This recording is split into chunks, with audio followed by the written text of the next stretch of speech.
Okay, a very good afternoon to all of you and welcome to Career Launcher. So, in today's class, we are going to discuss the Hindu analysis at 3 p.m. I hope you are aware every day it happens. Actually, Govind sir is on leave, so I'll be taking class today and tomorrow for the Hindu analysis at 3 p.m. So, am I audible, visible? Everything is fine? मेरी आवाज आ रही है? I hope. So let us begin. Today is Wednesday, and we are going to discuss the Hindu analysis of Wednesday, that is 18th December. तो अगर आपने आज का the Hindu newspaper देखा होगा, if you have seen the Hindu newspaper first page, I'm discussing Delhi edition. So the first page talked about this article, 2 bills on simultaneous elections rock parliament. So I will be discussing about this.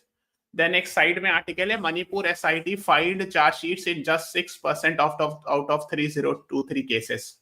This also we are going to discuss in today's class. Side में Russian general killed in Moscow blast, ये भी हम लोग पढ़ेंगे. This also we will discuss. So पहले हम लोग first page पे जो आर्टिकल है वो पढ़ते हैं. Let us discuss here.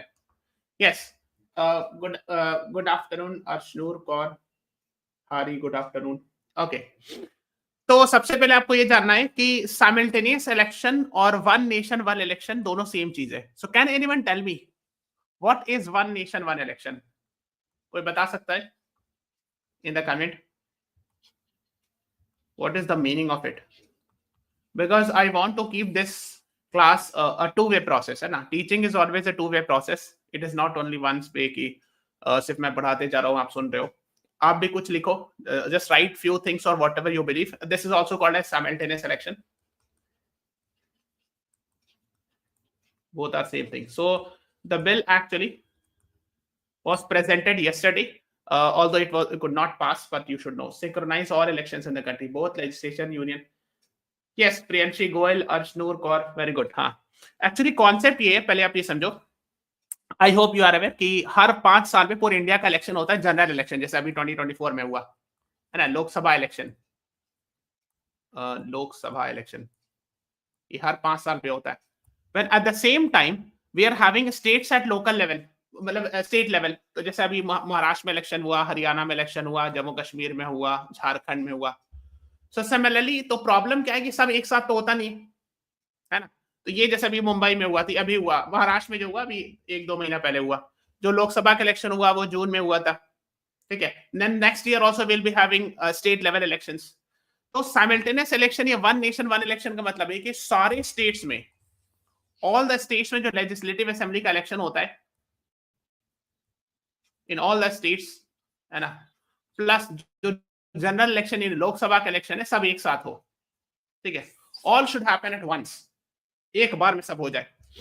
तो उसके बहुत सारे पॉजिटिव्स भी है, नेगेटिव्स भी है, ठीक है. जैसे पॉजिटिव्स में अगर हम कहेंगे, so what is the positive? First thing is कि इलेक्शन बार बार होता है.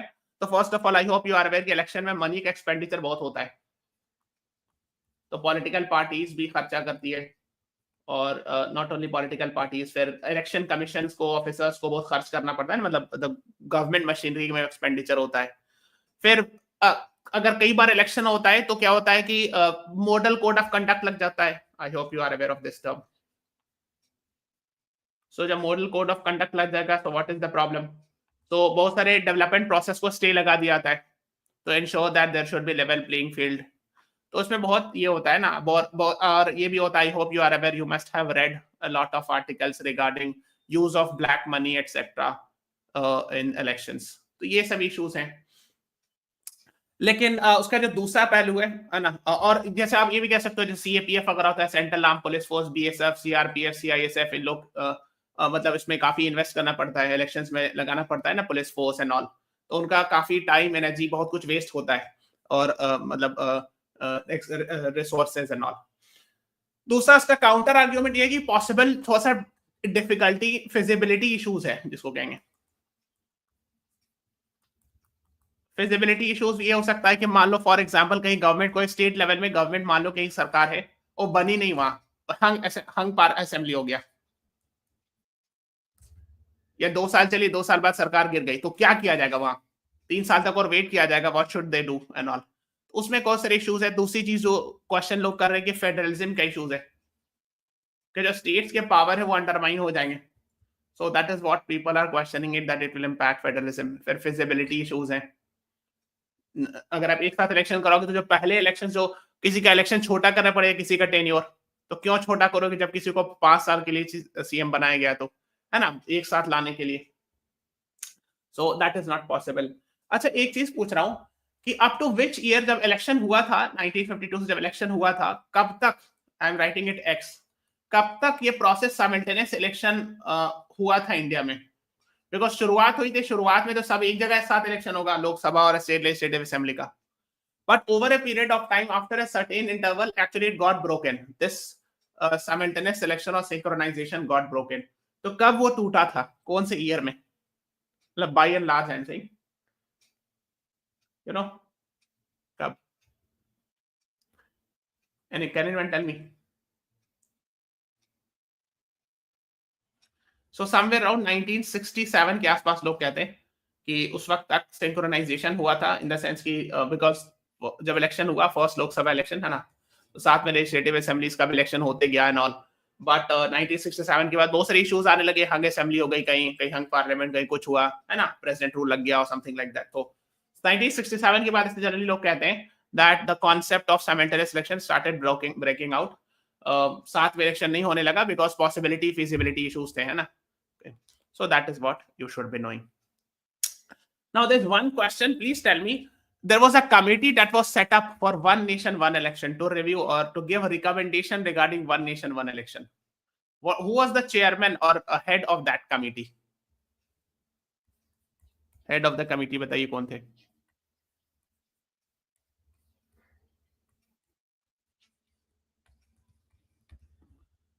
Yes, Priyashi Goyal, very good. So the answer is actually Mr. Ram Nath Kovind committee. Mr. Ram Nath Kovind is the former president of India, है ना? Yes, Ashnur Kaur, you're also right. ठीक है, ठीक है. So the right answer is Ram Nath Kovind committee was set up and it recommended one nation one election. Okay, ठीक है. अब इसमें देखो क्या क्या चीजें हम लोग जानते हैं. First of all, let us talk about this. Yesterday it was presented by Mr. Arjun Ram Meghwal. He is the law minister of India and he is a member of parliament from Bikaner in Rajasthan. ठीक है, ये law minister है. कई बार exam में पूछा जाता है कि who is the law minister of India, या मिनिस्टर्स वगैरह कभी कभी पूछे जाते हैं, तो आपको पता होना चाहिए that mister Arjun Ram Meghwal is the law minister of India. और ये कौन सा बिल है? 129th अमेंडमेंट बिल है. Okay, this is what you should be knowing about. तो हुआ क्या कि 2/3 मेजोरिटी चाहिए, स्पेशल मेजोरिटी, है ना. तो लेकिन 263 लोगों ने वोट किया लोकसभा में. Okay, out of 198 opposed. तो देखो अगर लोकसभा में कितनी सीट्स है? 543 सीट्स है. अगर सारे लोग, if all are present, then इनका 2/3 कितना होगा निकालो, तो हो जाएगा 362 होगा ना. देखना तो 3 1 3 3 8 24. हाँ, yes, 362 votes. If all are present, if all 543 MPs are present, then 362 को सपोर्ट चाहिए, है ना. तो लेकिन अगर आप देखोगे तो उतना है नहीं, तो ये पास नहीं हो पाया. But there was an attempt to bring in all. तो उसमें जो क्रिटिसिज्म ये था जो ऑपोजिशन की तरफ से, उसमें एक there's a person, Mr. Manish Tiwari from Congress, he said that it is assault on basic structure of the constitution. मतलब उन्होंने ये कहा कि बेसिक स्ट्रक्चर के अगेंस्ट जा रहा है ये. ठीक है, देखो यहाँ पर भी लिखा हुआ है. Let me show. Here also it is written that the opposition said it is against basic structure of the constitution. Now please tell me what is this? What is basic structure of the constitution? ये बिल्कुल पता होना चाहिए. This is very very important. Basic structure of the constitution. ये क्या होता है? कोई बता सकता है? Can anyone tell me? And can anyone tell me the name of the judgment of the Supreme Court related with this? A very famous judgment. कोई बता सकता है?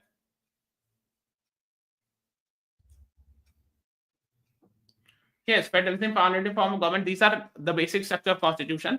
Yes, you are right. Laws that cannot be changed.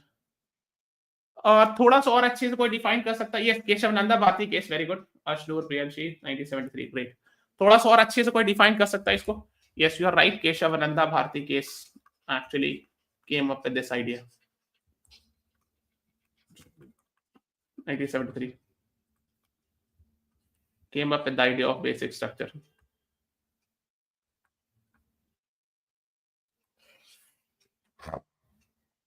Now the concept is, now what I'm asking is कि basic structure मतलब हुआ कि if these मतलब जैसे for example जैसे किसी ने लिखा federalism, secularism, parliamentary form of government, so basic structure of the constitution cannot be changed even by the parliament by constitutional amendment.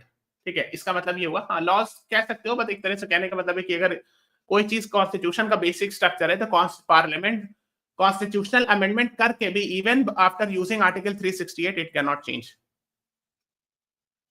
Yes Priyanshi Goyal, very good. Yes Arshnoor Kaur, हाँ ठीक है. A certain fundamental feature of the constitution that cannot be amended even by the parliament, इसको basic structure. तो इसमें से एक जैसे supreme court ने कहा था federalism.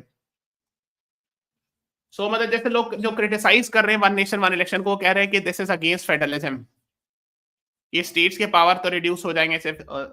So that is what, because states के जो इलेक्शन होते हैं वो स्टेट के मुद्दा पर होता है, एंड जो सेंटर का इलेक्शन होता है वो सेंट्रल मुद्दा पर, नेशनल इशू पर होता है. So the issues are different. Whenever there is a legislative assembly election at state level, the issues are state level issues, and whenever there is all India level elections, the issue is all India level issues, है ना. आपने देखो कि बहुत सारी party है, same party है, वो स्टेट में अच्छा परफॉर्म करती है, सेंटर में नहीं, और रिवर्स भी होता है ना, because of course the elections are fought on different issues and all. तो ये चीज कहा जा रहा है basic structure of the constitution का. तो ये आपको टर्म्स पता होना चाहिए, ठीक है. Whether you agree or disagree is a different matter, but चूंकि बेसिक स्ट्रक्चर जब वर्ड आया है न्यूज़पेपर में, so you should know the term and the meaning and the idea behind it. You should know about what is one nation one election. अच्छा, अगर किसी को detail में पढ़ना है तो आप देख सकते हो ये वाला वीडियो. जस्ट आपको यूट्यूब पे जाना और ये सर्च करना, one nation one election Career Launcher law interest. Just search this, you will get this video and watch it. जरूर देखिए जाकर के, because it is very much in the news these days, तो आपको पता होना चाहिए. अच्छा, जो बिल है ये पता होना चाहिए कौन सा बिल है. सो 129th अमेंडमेंट बिल है, ठीक है. This you should know. Okay, let us move on. First page to the next article which was also mentioned on the first page. Manipur SIT filed charge sheet in just 6% of the cases. SIT मतलब क्या होता है? Special investigation team बनाई गई थी, है ना. Special investigation team में जनरली पुलिस ऑफिसर्स होते हैं, है ना. ओके, तो इसमें जितने भी केसेस हुए हैं, FIR हुए, इसमें चार्जशीट का मतलब ये होता है कि जैसे अगर पुलिस किसी को अरेस्ट करती है, I hope you are aware, आप मान लीजिए किसी एक्स के खिलाफ FIR लॉन्च हुआ कोई क्राइम करने के लिए, और मान लीजिए इसको अरेस्ट कर लिया गया, for example, I am just giving example. तो इस एक्स बंदे को the police is supposed to produce it in front of a judicial magistrate. जज के सामने पेश करना होता है ना. तो जब वो जज के सामने पेश करेगी पुलिस, तो चार्जशीट फाइल करेगी कोर्ट में. चार्जशीट का मतलब होता है, मान लो ये कागज पे सब लिखा रहेगा कि इन पर ये वाला सेक्शन ये का केस लगा, सेक्शन ये सेक्शन ये, उसको चार्जशीट कहते हैं. तो इसमें लिखा हुआ ये है कि सिर्फ 6% जितने भी FIR या केसेस लॉन्च हुए, उसमें सिर्फ 6% केसेस में ही चार्जशीट फाइल किया गया. That is what it was there. So I hope you are aware. Okay, one more thing, I'll be asking you, who is the chief minister of Manipur and governor of Manipur? Please tell me. I hope you are aware, this is a conflict that is happening between Koki community mostly versus Meiteis. This is the conflict. This is a two tribal community in Manipur, and there has been conflict between the two in the last, specifically in the last 1 year, 1 or 2 years, 1.5 years, it has been very much in the news. Who is the chief minister of Manipur and who is the governor of Manipur? Because these two are in the news, so you should be knowing it. Yes. And governor कौन है? Yes, Arshnoor Kaur, you are right. And who is the governor?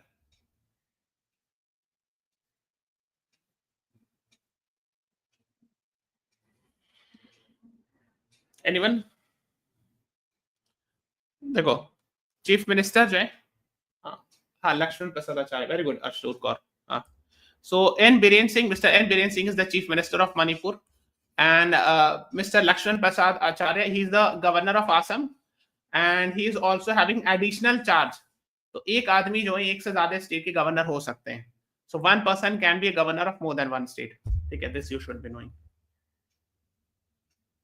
Okay, ठीक है, ये बताओ कि ये north east है India का, और ये नॉर्थ ईस्ट में यहाँ पर जो है मणिपुर है.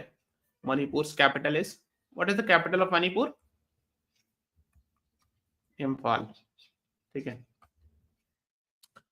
ओके. नाउ फिर पेज नंबर 2 में article the Delhi most polluted city for second day in a रो.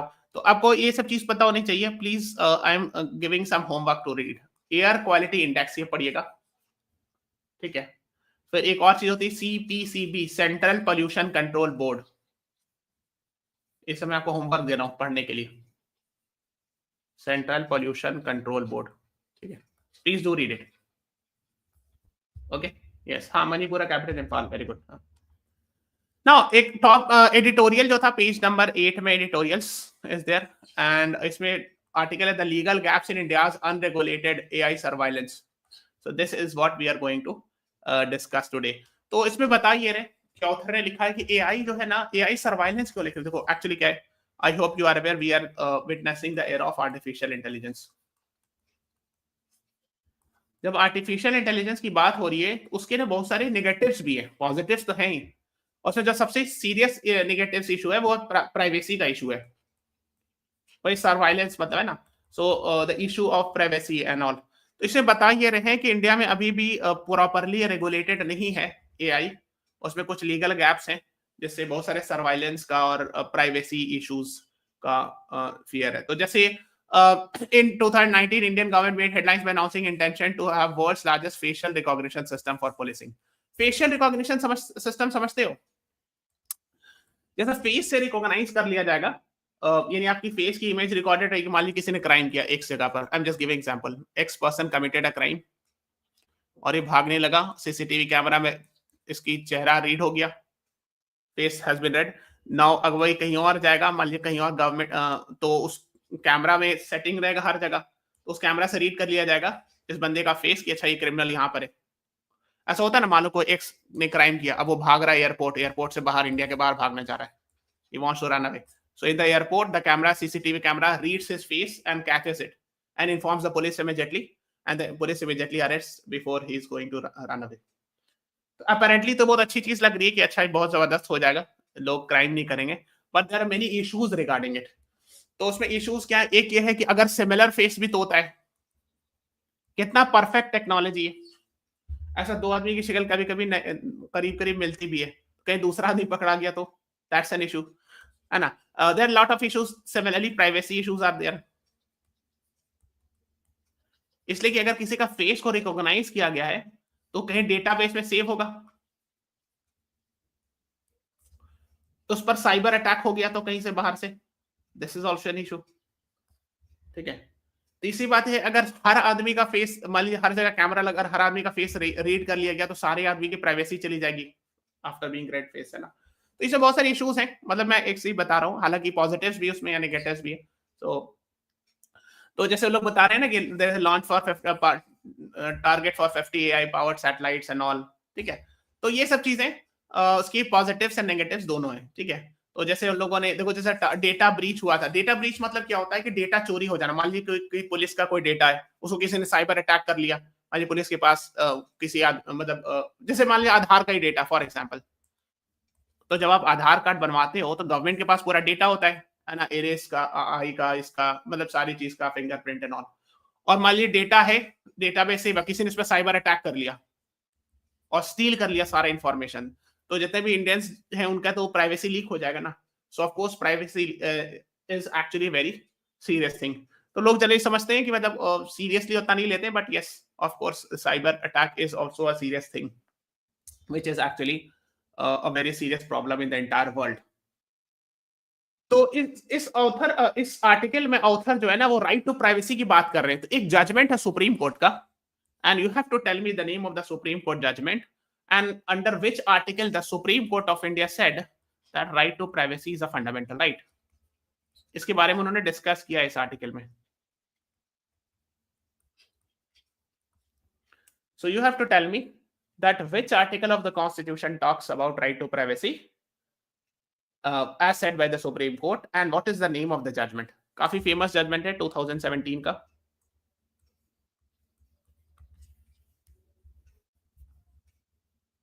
बता सकते हैं कोई? Can anyone tell me? Justice case Puttaswamy case, very good, Arshnoor Kaur, great, हाँ। So Article 21, Justice K. S. Puttaswamy case, recognize privacy as a fundamental right. Yes, Article 21, great. हाँ, देखो actually क्या है, पहले आपको इसे समझना होगा. So Article 21 says no person shall be deprived of his life or personal liberty except according to the procedure established by law.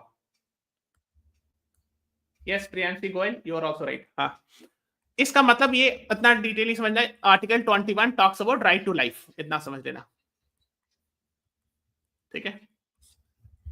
Article 21 talks about right to life and personal liberty except according to procedure established by law. मतलब अब simple language समझो, right to life. अब इस right to life के concept को supreme court ने बहुत expand किया है वेरियस जजमेंट्स में. जैसे एक जगह कहा है right to life means right to live with dignity, right to privacy, right against exploitation, बहुत सारी चीजें. तो उसमें से एक चीज को जो एक्सपैंड किया सुप्रीम कोर्ट ने पुट्टास्वामी केस में, पुट्टास्वामी केस में वो ये है कि right to privacy, right to privacy is a fundamental right under Article 21. मतलब क्या, सुप्रीम कोर्ट ने कहा कि जो राइट टू लाइफ का मतलब राइट टू प्राइवेसी भी होता है, इसी में इम्प्लिसिट है. ये मतलब कहने का कि when we are saying right to life, we are also saying that yes, this person have right to privacy, because इंसान की जिंदगी का कोई मतलब नहीं अगर उसकी प्राइवेसी नहीं बचे, है ना. ये कहने का मतलब है, ठीक है. So right to privacy is a part of Article 21. That is what you should know.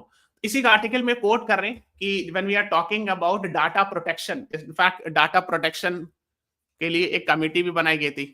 What is the name of the committee that was set up? Please tell me. जब केएस पुट्टास्वामी जजमेंट आया था उसके बाद एक committee बनाई गई थी, data protection के लिए कमेटी बनाई गई थी to recommend data protection bill. So a committee was set up which was headed by a former Supreme Court judge. Who is the what is the name of the judge? I am waiting for the response.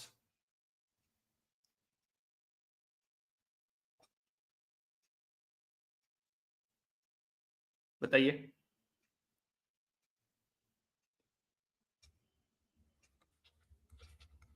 Justice BN Srikrishna committee, 2018 की बात है, ठीक है. तो ये आपको पता होना चाहिए, ओके. उसके बाद फिर डाटा प्रोटेक्शन बिल रिकमेंड किया गया, फिर डाटा प्रोटेक्शन एक्ट. तो ये सब वो बात कर रहे हैं. अब इसमें हम इतना डिटेल में नहीं जा रहे हैं कि इस एक्ट में इतना सेक्शन है तो ये एक्सेप्शन से, इतना डिटेल तो नहीं एग्जाम में पूछा जाएगा आप लोग के कि देयर आर सम एक्सेप्शंस, और एक्सेप्शंस पे ऑथर ने रेड फ्लैग रेज किया, मतलब इश्यूज रेज किया है कि एक्सेप्शन, जैसे कहीं पर एक्सेप्शन दिया गया सेक्शन 7I में, तो उसको ऑथर जो है लिख रहे हैं कि नहीं देना चाहिए नॉट. तो इतना डिटेल नहीं जाना, but basic idea you should have, ठीक है. देन ऑथर बात करें, देखो एक्चुअली हम लोगों ने कई बार देखा है कि European union is very much ahead in making laws, ठीक है. तो जब भी कोई नई चीज आर्टिफिशियल इंटेलिजेंस आई, साइबर प्रोटेक्शन आया, तो इसमें यूरोपियन यूनियन काफी आगे होता है. जैसे यूरोपियन यूनियन ने आर्टिफिशियल इंटेलिजेंस एक्ट वगैरह बनाया है, और उन लोग के लॉज बहुत मतलब काफी they are very ahead in this and all. तो यही सब उसकी बात कर रहे हैं. They're talking कि countries like US and European Union have begun to legislate on the use of AI in public and all, because of course AI जो है जितना फायदेमंद है उतना नुकसानदेह भी है ना. So there are a lot of positive things. You can make image, text, everything, video and all, but there are issues also around it. The biggest issue is privacy issues. If it is misused, then it is very dangerous. जैसे deep fake वगैरह technology है, वो तो और ही dangerous है. I hope you are aware. तो इसीलिए उस पर लॉज बनाना और रेगुलेट करना इज वेरी वेरी इंपॉर्टेंट. अच्छा, जिनको यूरोपियन यूनियन के बारे में नहीं पता है, प्लीज वॉच दिस वीडियो. जैसे आप जाना यूट्यूब पे सर्च करना all about European union career Launcher law entrance, you will get this video. Please watch it. इसमें मैंने यूरोपियन यूनियन के बारे में डिटेल में डिस्कशन कराया है, so you can watch it, ठीक है. ओके, है ना. जो right to privacy as enshrined in article 21, principle of proportionality वगैरह की बात हो रही है, so this you should be knowing it, है ना. AI India is at a crucial juncture in deploying AI powered surveillance. तो अभी क्रूशियल जंक्चर पे इसमें, ठीक है. Nothing to explain much. Now let's move on to the next one. नीचे में एक आर्टिकल थी, stuck in the classroom student teachers national education policy 2020. तो आपको पता होगा फर्स्ट नेशनल एजुकेशन पॉलिसी 1968 में आई थी, फिर 1986 में आई. उसको थोड़ा सा चेंजेस किया गया था 1992-93 में.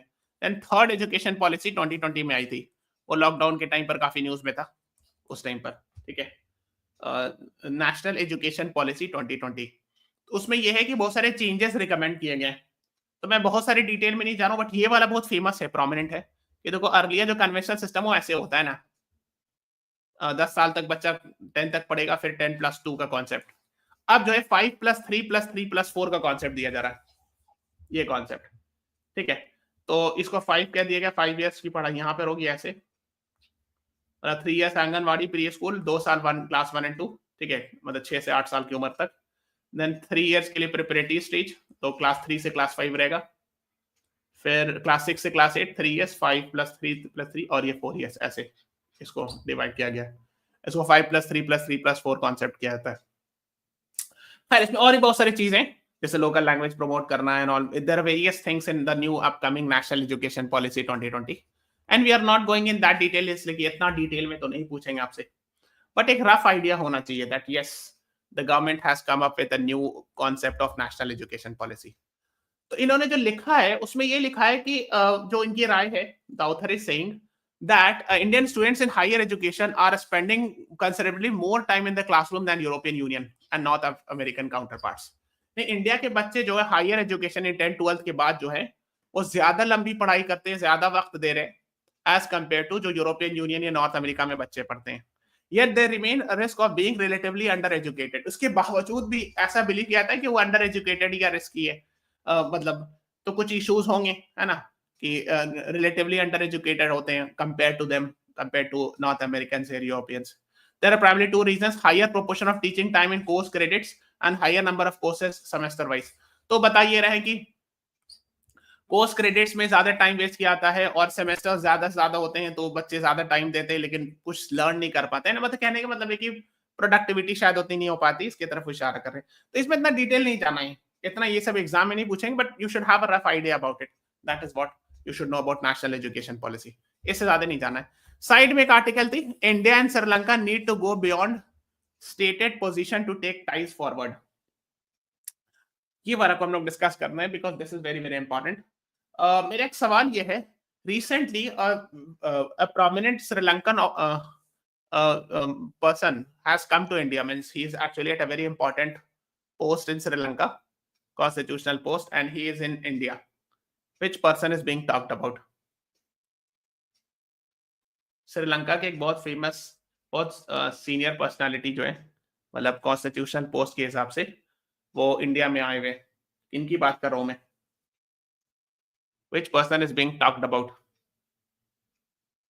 Yes, Arshnur Kaur, very good. हाँ, so actually the Sri Lankan president, Mr. Anura Kumara Disanayak, is actually on the visit to India. Yes, Priyanshi Goyal, you are also right.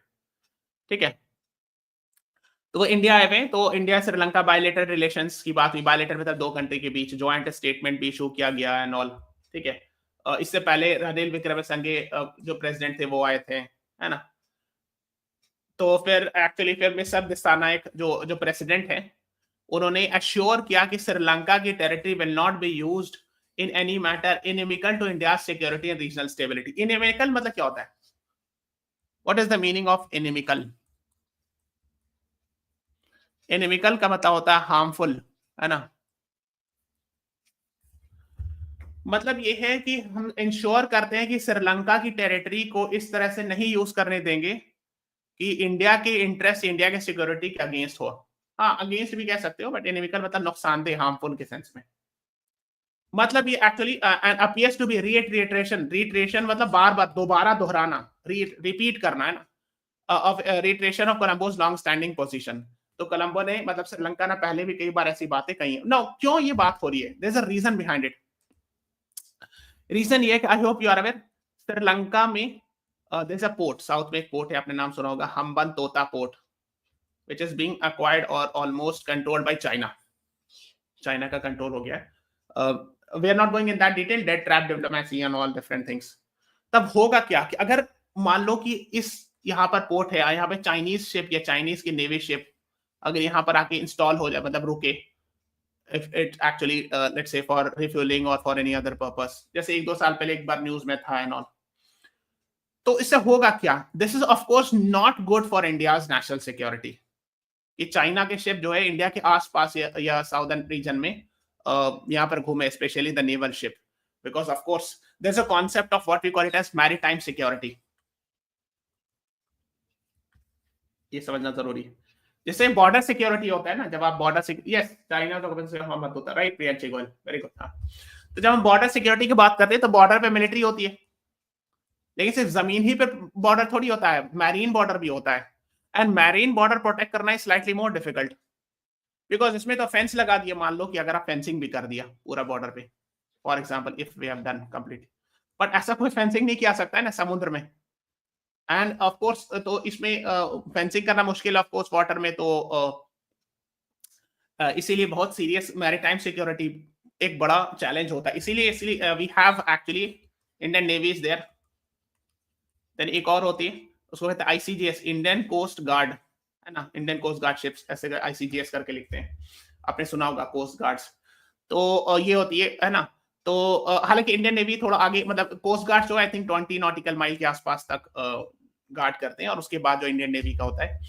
तो of course this is very, तो जो India national security की जो बात कर रहे हैं वो इसी की तरफ इशारा कर रहे हैं, कि किसी और डायरेक्टली बोला नहीं जाता, but it is indirectly talking about China, that चाइना's ship should not come in this region. That is how the diplomacy is done, है ना। तो दिशा नायक जो है जेवीपी से बिलोंग करते हैं, एक लेफ्ट लीनिंग है, pro China party. I hope you are aware कि चाइना में जो है वो चाइनीज कम्युनिस्ट पार्टी के रूल है, इतना तो पता होगा, जो जिसको हम लोग लेफ्टिस्ट आइडियोलॉजी कहते हैं, लेफ्ट आइडियोलॉजी। और श्रीलंका में जो अभी जो प्रेसिडेंट बने हैं ना, वो भी लेफ्ट आइडियोलॉजी के हैं। तो सिमिलर आइडियोलॉजी का मतलब है कि चांसेस ज्यादा है कि इनका इनसे अच्छा रिलेशन हो। That is how the foreign policy expert और द राइटर्स बिलीव कि अच्छा दोनों के सेम आइडियोलॉजी है तो चांसेस ज्यादा है। तो India view his observations that one could have a bearing on the clearance of a Chinese ship. तो हाँ, हालांकि तो भी वो आकर के उन्होंने साफ कहा कि we will not do anything that will be against India's interest and all. ठीक है, तो इसी की वो बात करें तो चाइनीज शिप की यहाँ बात हो रही है ना, वही चीज मैं बता रहा था। तो ये जेवीपी से है ना। और दूसरी चीज ये कि अगर आप देखोगे, अभी आए थे 16 दिसंबर को, है ना, president of India host president of Sri Lanka, ये सब इमेज देख सकते हो, ये है प्रेसिडेंट ऑफ श्रीलंका। ठीक है, ओके खैर, तो इसमें और भी बहुत सारी चीजें। फिर एक फिशरमैन का इशू होता है, ये थोड़ा सा मैं बताता हूँ। कभी कभी क्या होता है, फिशरमैन का इशू अक्सर होता है इंडिया, जैसे मान लीजिए तमिलनाडु के फिशरमैन है, हाँ, जैसे ये तमिलनाडु है, ठीक है। तो अगर आपने पढ़ा होगा UNCLOS, UN convention on law of seas, तो उसमें 3 तरह का जोन होता है, contiguous zone, territorial zone and exclusive economic zone. तो मैं उतना डिटेल नहीं जा रहा हूँ, बट लेकिन एक चीज समझ लो कि कुछ बॉर्डर होता है कि अगर आप इंडियन फिशरमैन है, उसके एक सर्टेन लेवल से आगे नहीं जा सकते। मतलब मैं सिंपल लैंग्वेज में समझा रहा हूँ। तो कभी कभी क्या होता है कि बाय मिस्टेक जो है बोट चलाने वाले या फिशरमैन जो है वो गलती से इधर आ गए और श्रीलंकन ने अरेस्ट कर लिया, श्रीलंका की नेवी ने, और या उनके जो पुलिस जो भी होंगे। सो ये भी इश्यूज होते हैं कई बार कि हमारे फिशरमैन को अरेस्ट कर लिया, फिर छुड़वाओ, उनसे टॉक करो, डिप्लोमेटिक टॉक करो and all. So these things also happens, ठीक है। ये भी होता है कई बार कि कैसे अरेस्ट कर लिया, रॉन्गली अरेस्ट कर लिया, या मिस्टेकनली चला गया, तो डिप्लोमेटिक टॉक से बात करो और छुड़वाओ उनको and all. So that is what is actually being talked about here. Now एक और जो सबसे इंपॉर्टेंट चीज है which we are talking about is 13th amendment. ये बहुत इंपॉर्टेंट है। Can anyone tell me something about 13th amendment of Sri Lanka?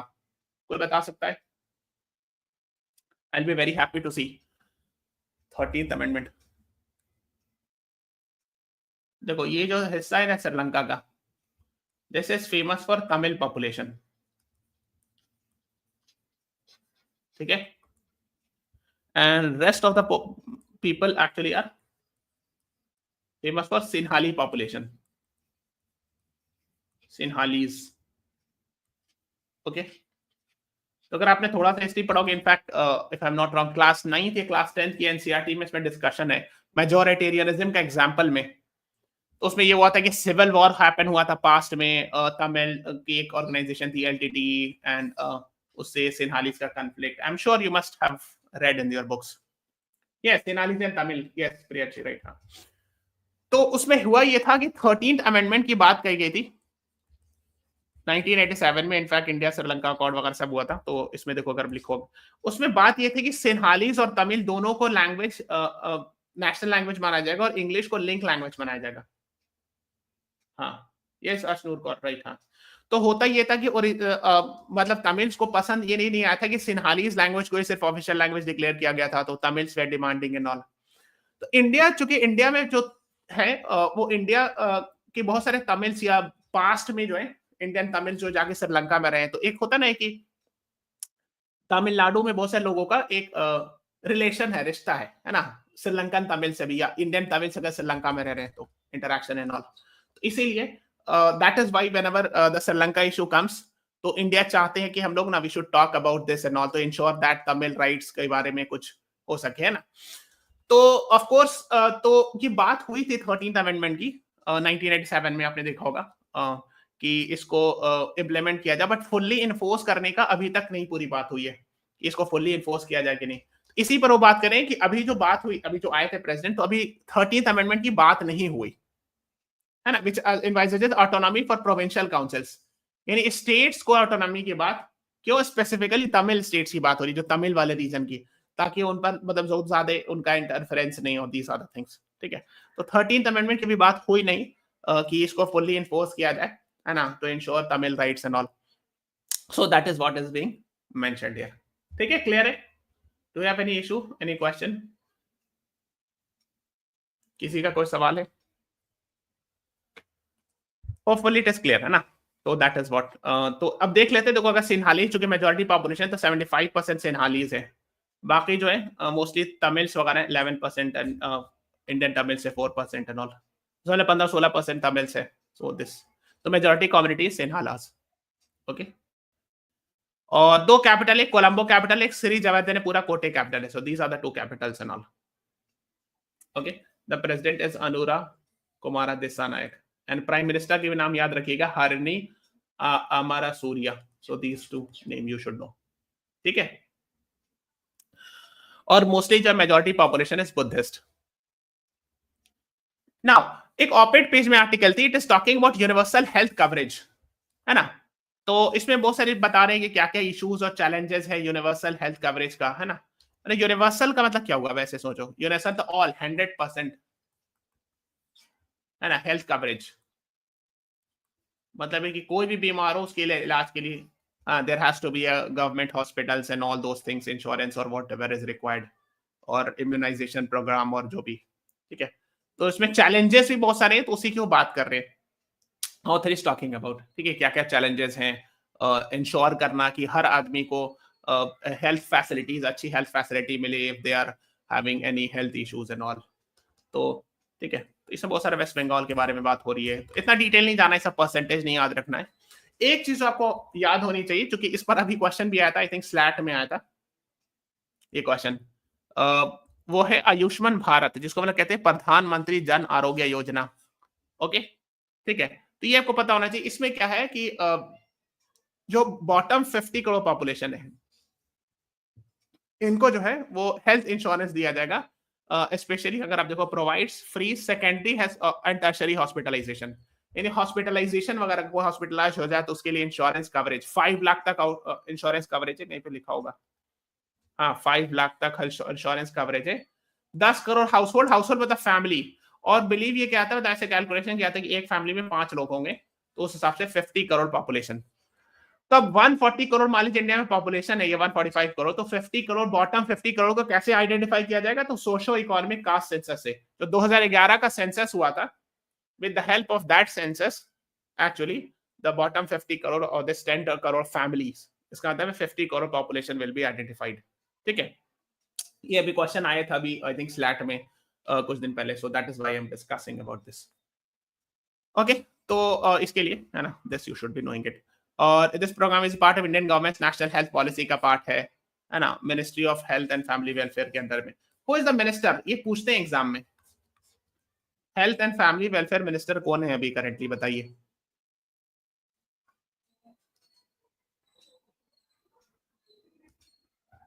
है ना, और नेशनल हेल्थ अथॉरिटी के अंदर में स्टैब्लिश किया गया कि इंश्योर करने के लिए कि आयुष्मान भारत इंप्लीमेंट हो सके, Who is the health minister of India? This was asked in CLAT also 2021. So the health minister of India currently is Mr. JP Nadda. This you should be knowing about. Prahlad Joshi है? नहीं, I think health minister is Mr. JP Nadda. ठीक है. Okay, so let's move on. एक article थी, China is world's largest debt collector, debt trap diplomacy की बात की गई थी, है ना. डेट ट्रैप डिप्लोमेसी भी हम डिस्कस, ठीक है.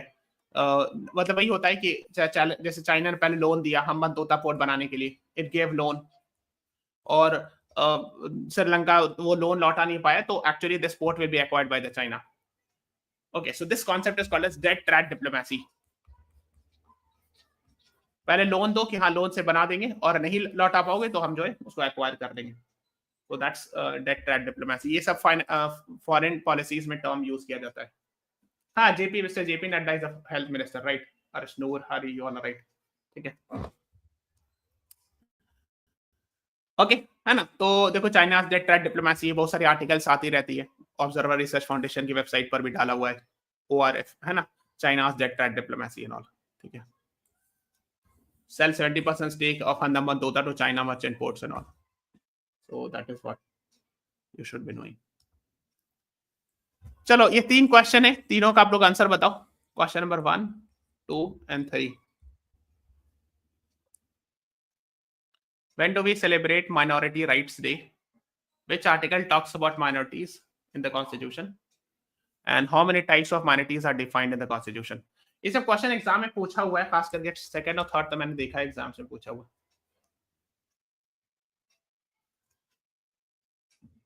I am waiting.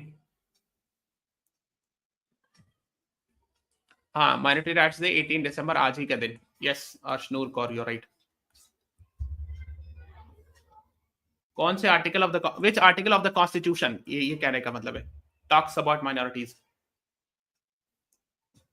Article 30. Very good Arshnoor Kaur, article 30.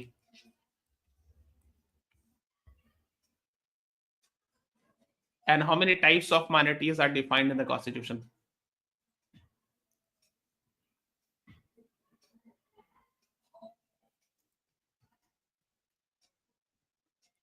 School, ST, OHC, नहीं, SC, ST, OBC नहीं, वो तो कास्ट, वो हो गया, कास्ट बेस्ड रिजर्वेशन. माइनॉरिटीज में पूछ रहा हूँ, नॉट, नहीं प्रियांशी, आपका शुरू का 2 आंसर सही है, दिसंबर 18 और आर्टिकल 30.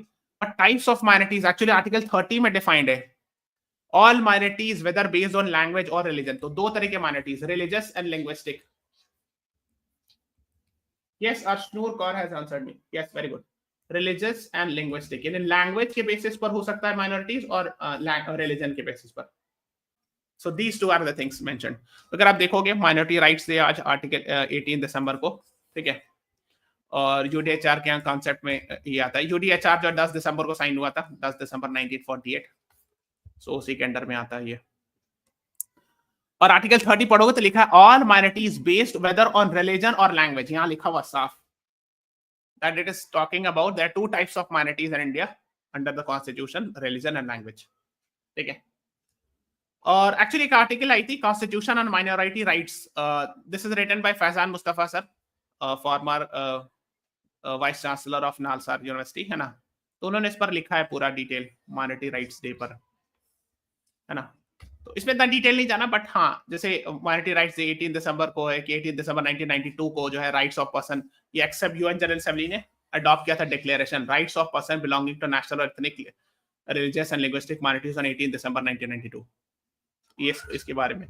ओके, तो that is what you should be knowing.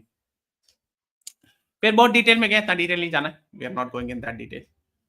हाँ, एक चीज और है, एनटीए जो है नेशनल टेस्टिंग एजेंसी, आपने नाम सुना होगा. ये कंडक्ट कराती है एग्जाम, जैसे यूजीसी का एग्जाम होता है या नीट का एग्जाम होता है, ये सब. तो अभी कुछ हुआ क्या था कि जुलाई के आसपास we had seen some issues. आपने देखा होगा कि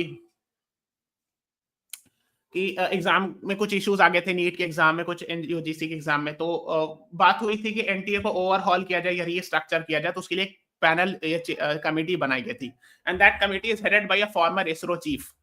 उनका नाम बताना है। And actually, that committee has recently given some recommendation regarding restructuring of NTA, National Testing Agency. तो उनका नाम बताना है कमेटी के चेयरपर्सन का।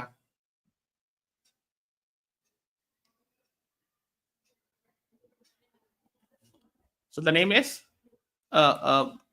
former ISRO chairman Mr. K. Radhakrishnan. ठीक है, नाम याद रखिएगा, मिस्टर के राधाकृष्णन ने यहाँ लिखा है। And the education minister of India is mister Dharmendra Pradhan. ठीक है, सो यू शुड नो। फिर एक ये था कि I hope you are aware Russia Ukraine war is happening currently, so इसमें कई सारे killings and all happening. So senior Russian general killed in Moscow blast, this was in the news, Lieutenant General Igor Kirillov।